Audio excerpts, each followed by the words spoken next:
Husband made me do all the work on Mother's Day and then threw a tantrum when I sarcastically wished him a happy Father's Day. This morning I woke up early to order myself coffee so he could take our son to pick it up and surprise me. Then they went to the grocery store and thoughtfully picked out my favorite breakfast and came home. My husband made half of the breakfast and then asked me to make the other half. No problem. He acknowledged that he was asking me to do the work and still taking credit for the benefit of our kids' experience and memories. It was no problem until he went upstairs to go to the bathroom, and after 45 minutes I walked upstairs to check on him and he was asleep in our bed. He slept the entire afternoon. Later that day I was doing the absolute mountain of dishes, my third load for the day, that's another story, and he asked me to make a grocery list. I asked if he could please make the list because I am in the middle of doing the dishes, and further tried to coax him by using Mother's Day in a playful way. I really didn't want to drop what I was doing to look in the fridge he was already standing right in front of to tell him what we needed for dinner. He knows what the ingredients are, he could easily look himself, but he insisted I help him. I was super frustrated, so I took a deep breath, washed and dried my hands, and then opened the fridge and started telling him what we need. He could sense my frustration and called me on it. I explained that I was really hoping he could make a list himself just this once because I was in the middle of doing the dishes. I explained that when I make a grocery list I just look at what we have and write down what we don't have, and I didn't understand why he needed my help. He started talking over me to say if I had a problem making a grocery list with him I should just have told him. I told him that I did communicate that with him. He doubled down and told me that I need to learn some patience. I smiled and said Happy Father's Day, because it was the nicest thing I could think to say. That completely set him off. He went off on me, refused to get ingredients to make our dinner, bought dinner for only himself and our kids, and has been giving me the silent treatment for over an hour. He says I went too far. Ada? ETA, wow, I did not realize I was going to wake up to so much to read. Thank you for all of your feedback. I have been enjoying my self-brewed coffee this morning and taking in your responses. I have a lot to look over and think about. I know divorce is the obvious answer. Edit 2. No, divorce isn't the obvious answer for this specific incident. Edit 3. I mean the idea of divorce is not solely based on this one specific incident. Several people have commented thinking everyone is jumping to divorce based on this one situation. It is more complex than this one day. No, I'm not using Reddit as a poll for whether or not to leave my marriage. Till how to make Reddit paragraphs. Both of our mothers are dead, unfortunately. Our children are 6 and under. It is common for parents to help and facilitate the day. 6-year-olds and toddlers can't be responsible for celebrating their parents. I didn't expect anything from him. I know it's just a Hallmark consumerism holiday. People who have commented are correct in saying that this incident is just representative of every other day, but magnified by the fact that Mother's Day was a particularly shitty day to choose to be particularly shitty. I felt like maybe I was TA for making the petty comment. I am ND and sometimes I have trouble picking up on if I did something wrong that I maybe didn't realize was wrong to say or do. I appreciate all of the anecdotes of your strength and ability to move forward after leaving an exhausting marriage. It is inspiring. Update 1. Since Sunday I have not lifted a single finger for baby Sinclair, my internal nickname for him. Unless it directly impacts our kids, every time he requests my help or to do something for him that he can do himself I just use my absolute sweetest voice, let him know he doesn't need my help and I believe in his ability to complete the task himself. Then I smile and walk away. The third time I did this, he said I was making him uneasy. I could not help but to LOL, which made him announce that he felt more uneasy. I know it wasn't kind, but I calmly told him he is a pathetic human. I told him I'm sorry it has to be me, but someone in his life needs to tell him to grow the fuck up. I told him I care about him and I love him, but I will not tolerate being treated with disrespect even one more day. He said I am abusive. The actual audacity. I spared the divorce conversation, for safety and because I have said many times before I want to leave and financially it isn't possible right now. Side note, I tried to leave last year because he was making me feel unsafe and his behavior was erratic. I went to the emergency room in a mental breakdown and told them about the abuse, which they noted in detail on my file. They asked about any plans to escape and I told them I had it covered, and answered their questions about my plan. I had been planning for our escape for a year leading up to this. They told me they had to document the reported abuse in my file. I asked them to check my chart to make sure it is not tied to his account. They looked at it in front of me and said they made sure he wasn't on my emergency contacts or attached to my chart in any way, but then guess who got an email with my chart notes detailing his abuse and my exit plan before I even got home? I had to cool things down and start over with a new plan that I kept entirely to myself. At this point though, he knew I had saved up money to leave, so most of my savings was depleted within a couple of months. I eventually left with our kids with far less savings and it didn't take long for me to realize I could not sustain the cost of my original bills, still in my name, and new bills in addition to legal assistance and the overall cost of starting over. Our leaving caused him to spiral and he went back to therapy. Soon after, we started to dip our toes into visiting each other, mostly because I didn't want to leave our kids with him. We stuck to outdoor public activities as a family. He has always been able to wear me down and talk me out of a divorce, and this ended up no differently. Even though I know I'm not an anomaly, I felt ashamed and like a complete failure for going back. Surprisingly, He never actually changed. Anyway, back to present day, I began to gray rock to throw off his cycle of attempting to rope me back into the argument from the other day. I have calmly listened to him gush over his love for our family, and how much he loves and appreciates me and thinks I am an amazing mom. He says he loves me, but all I hear in my head is his voice screaming fucking bitch at me. It all sounds so obviously disingenuous. I told him his words mean literally nothing while his behavior is the same. It's like saying waffles have legs. It sounds unbelievable, and if I don't see it with my own eyes, I'm not believing it. I told him regardless of if in the end we stay together or not, we need to go back to therapy as a duo and separately. I told him he needs to take steps today to move forward with therapy and treating his mental health appropriately. He agreed, but no evidence of walking waffles yet. I am surprised at my ability to completely refuse to do anything he can do himself. I'm more surprised that he's actually doing the tasks himself. I have tried this before and he ultimately bullies me into doing the task. Not this time. He keeps complaining about his results in ways that are so juvenile and manipulative, always leaving the impression that if I had just done it for him it would have been done correctly. I just smile and tell him he did a good job with the task and tell him that it sounds like he needs more practice and eventually it will become second nature. I am feeling his attempts to make me miserable, but it is rolling right off of me. At least for now. I cannot express enough how much I appreciate the support and validation here. I appreciate the married people who have shared what their day was like on Sunday, and every day, as a healthy couple. For those of you who have asked why I am taking to the internet with this in the first place, I have been isolated from my circle for so long my relationships no longer exist. I have limited family period, and no family nearby. My mom is dead. My dad sucks. My siblings mostly suck. I have no friends. I work virtually and don't have friendships with my coworkers because we rarely socialize and have opportunities to bond. I don't have opportunities to interact with adults very often. Isn't that the beauty of the internet? Despite my logical brain, years of gaslighting along with my neurodivergence have made it sometimes feel impossible to trust my own judgment. If you are offended by me posting this and have taken the time to voice your disgust for me in my post, I just want to let you know I have processed your complaints and directed them to the correct department. Update 2. First, since Mother's Day he has not shown any sort of attempts for progress. Surprise. He has lost his control and repeatedly called me a fucking BTCH and other awesome pet names for his minor irritations towards me. Example, I asked him if he wanted my help bringing in groceries. Apparently he wanted to do it himself to let me relax, and my offering ruined his plan, so he was essentially throwing an adult version of a tantrum. I explained that it doesn't feel like a genuine gesture, especially because now I'm being yelled at for offering to help? LOL. Okay, pal. At one point I became petty, whoops, and told him to use I statements because that's his go-to therapy speak that he uses on me as a dog whistle during arguments and therapy appointments. He lost his shit, which then made me laugh because I literally do not understand if this is really his perception of reality. I can't take him seriously. I find myself laughing more now than ever, and it's not to mock him, I just can't control my disbelief and don't know how else to cope at this point.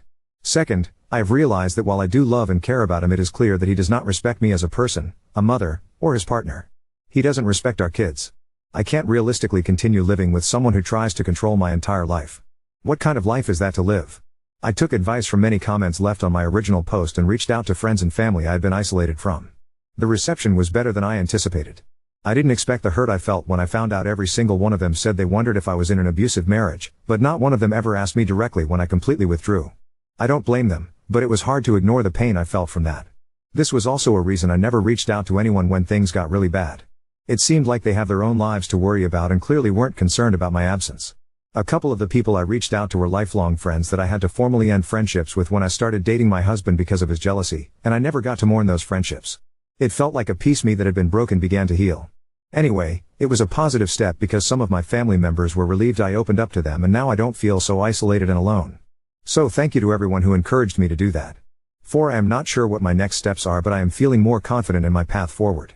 I do know that from here on out I'm doing whatever the fuck I want, DW, as safely as I can now. To story 2, cousin wants me to tattoo him on his wedding day, but I am uncomfortable and unprepared for the last minute request. I am a tattoo artist.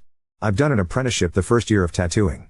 I work as a tattoo artist for 4 years now, and I opened a studio recently. Me and my family are invited to a wedding that is taking place in another state. My cousin is marrying and we got the invitation a few months ago. Time has moved forward and now the wedding is in a week already. Out of the blue, my cousin, let's call him Matt, texted me with something along the lines of "You're gonna tattoo me on my wedding day." I was a bit confused as I never even thought of bringing my equipment, since I also didn't plan a guest spot or anything. Guest spot is a tattoo artist working at another studio for a few days or weeks, mostly in a different area to grow the clientele. I jokingly asked if he has a machine, as I still hoped that he wasn't serious. He then just asked if I don't have one, and that one machine wouldn't take up that much space to take with. I replied that I didn't plan on bringing my equipment, that in fact contains more than just a machine, color, hygiene stuff, stencil that's the purple stuff you put on the skin to then trace the tattoo with actual needles, etc., and that I'm not prepared to tattoo at a wedding of which I don't know anything about, layout of the location, is it inside/outside and so on. He then said that he had planned on this and that it would mean a lot to him to both get a tattoo on his wedding day and that I'd be the one to tattoo him. Remember that this is the first time I'm hearing this. I again tried to explain that I don't feel comfortable with that and that it's quite short notice as I work until me and my brother fly over to attend the wedding and a tattoo needs to be designed first, right? He saw my message but didn't reply anymore. This morning my mother called and she was furious. She asked why I couldn't pull my shit together and just tattoo Matt. I told her what I've previously told Matt as well, but she didn't want to hear it. She just said it would mean a lot to her and Matt's family if I do that and that it could be my wedding gift. Then she hung up. I talked to my brother about it and he just shrugged it off and said it would be nice of you, though I'm unsure what to do now. As I said, I'm not really comfortable with the whole situation, especially because I've never been guest spotting, so I never had to travel let alone get on a plane with my equipment. But is that just selfish? I mean, it would mean a lot to apparently everyone and I'm just saying no? Edit. 1. I do have an actual wedding gift already as they sent out a wish list with their invitations. There was a point that said artwork, because they recently moved into a bigger house and apparently they want random artwork to decorate. I oil painted them a painting I spent several days on, so I also don't plan to give him a voucher as a gift. 2. Maddie doesn't have any tattoos as far as I know. 3. I don't know what my mom's problem is with all of this. I think she just wants to keep the peace. Update 1. Since my update got banned BCS, I posted another update, so the last hours have been a lot. First of I called my mom and wow, she asked me again, this time very friendly, if I want to tattoo Maddie at his wedding, and again I said no, with all the reasons I've previously given her plus some of the very good points you guys had. Before she could say anything else, I added that I felt like she wouldn't take me and tattooing seriously. She didn't say anything for a bit until she tried to explain that she really thought it wasn't a big deal. I told her again that it is and that my mom of all the people should know how my job works. She agreed and apologized profusely. I then asked her if she'd like to attend and watch me work on a client's appointment, and to my surprise she said yes. Mom is tagging along tomorrow. Now to Maddie, or rather his bride. I finally got hold of the bride, let's say our name is Becky, and asked her about the request her fiancé confronted me with. She seemed surprised as she apparently had heard from my aunt that I made them something for their new house. She assumed it would be a painting since I'm the artist of the family and it's known that I also paint. I confirmed that, but that Maddie has come forward with this out of the blue and that it's not a good idea for many reasons. She agreed with me immediately. I think she does have tattoos. She thanked me for telling her as no one else did. Becky seemed really mad, but she seemed to pull herself together. I would have lost it. I'm assuming Becky confronted Matt after our call because only 3 to 4 hours later I checked the family group chat and there was a message from Becky. There will be no ceremony on the 13th as Matt and I decided we aren't getting married. Matt and I have things to figure out, so please text or call us tomorrow if you have questions. For the rest of the day we'll be on flight mode. After dinner Becky called me and apologized for Matt again. She said it was a stupid idea of his and that he just thought it would be cool.